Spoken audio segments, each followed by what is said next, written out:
Hello there, I'm Nat Wallen. Thank you so much for using my Charleston real estate website and for visiting the channel to learn more about Charleston.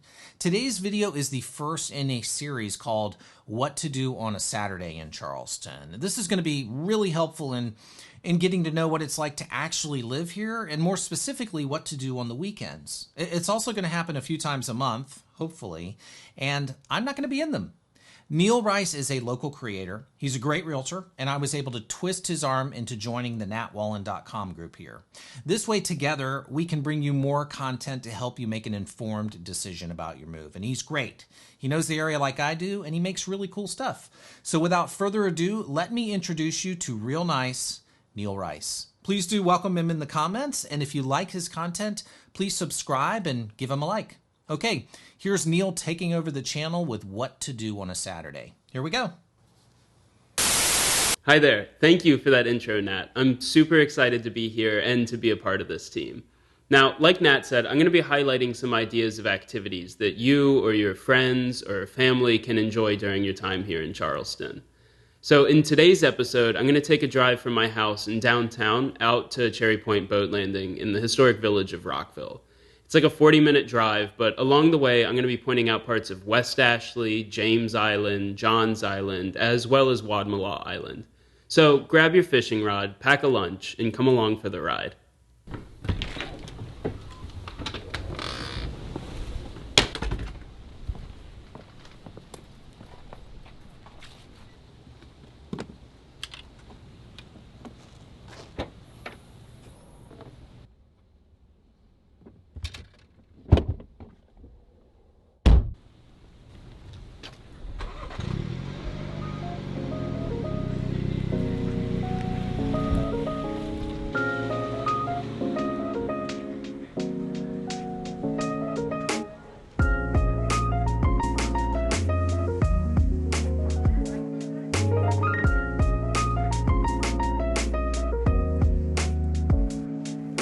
So, here we are cruising along Lockwood Boulevard. Now, Lockwood runs along the western side of downtown, and it's a great spot to come and jog, or bike, or just enjoy a walk along the marsh grass.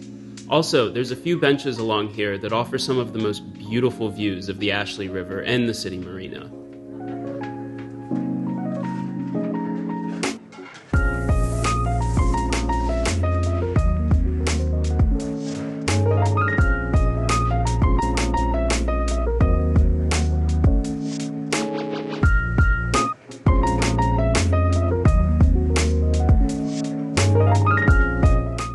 One thing to keep in mind is Lockwood does sometimes flood due to its proximity to the Ashley River.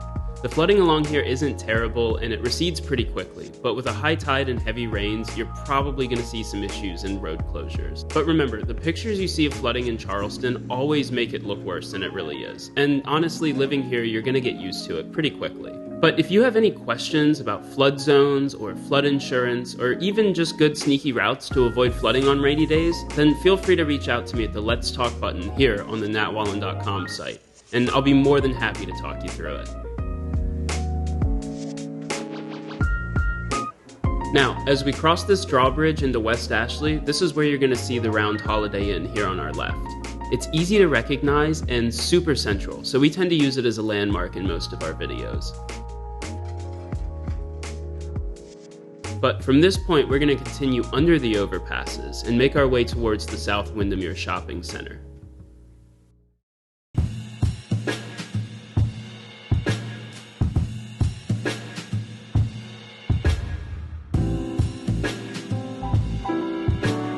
This is Folly Road here. The neighborhood on the left is the Crescent, and Wapu Heights is on the right, and they're both extremely sought-after neighborhoods.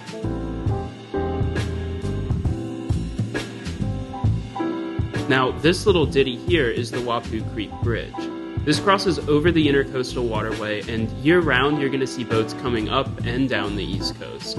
And just underneath the bridge is the Wapu Landing. It's one of the most popular boat landings in the area, and it provides great access into the Intercoastal and right into the Charleston Harbor. Now, if you haven't seen our James Island video, I've gone ahead and thrown the link down in the description, so be sure to check that out and you'll get a better understanding of the entire area. Now, there's plenty to do in James Island, but some of my favorite things are all located within a stone's throw.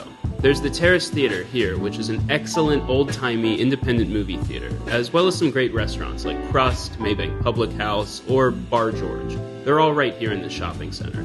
Now there's also some great neighborhoods around this area, like Riverland Terrace, which you can see here. It's easily walkable to all the shops and restaurants, and the streets are lined with these beautiful old oak trees. Continuing straight on Maybank Highway will take you across the Stono Bridge and into Johns Island.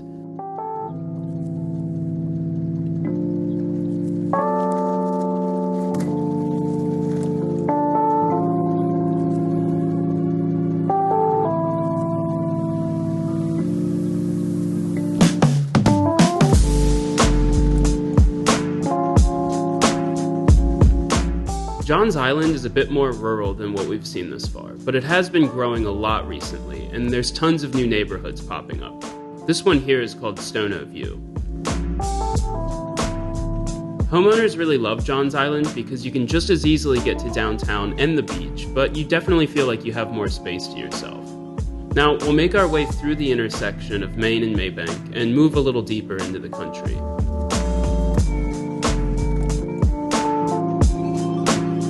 This little bridge here moves us off of Johns Island and officially onto Wadmalaw Island.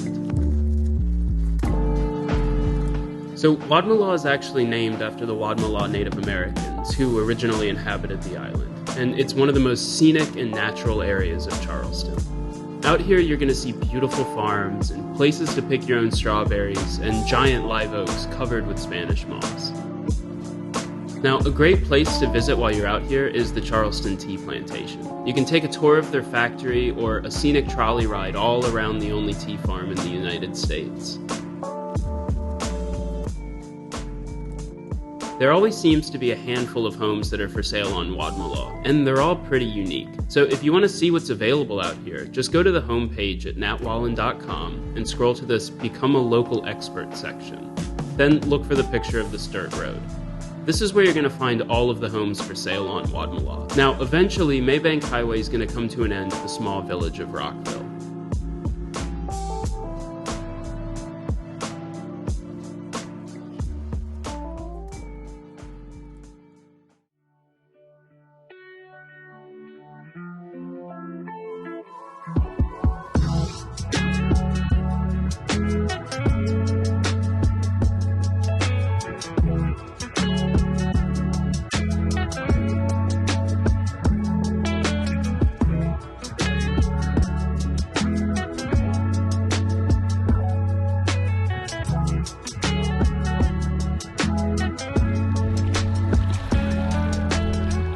Whether fishing is your thing or not, I highly recommend you come and check out Rockville and the Cherry Point boat landing. The drive takes about 40 minutes from downtown, and there's tons to see along the way.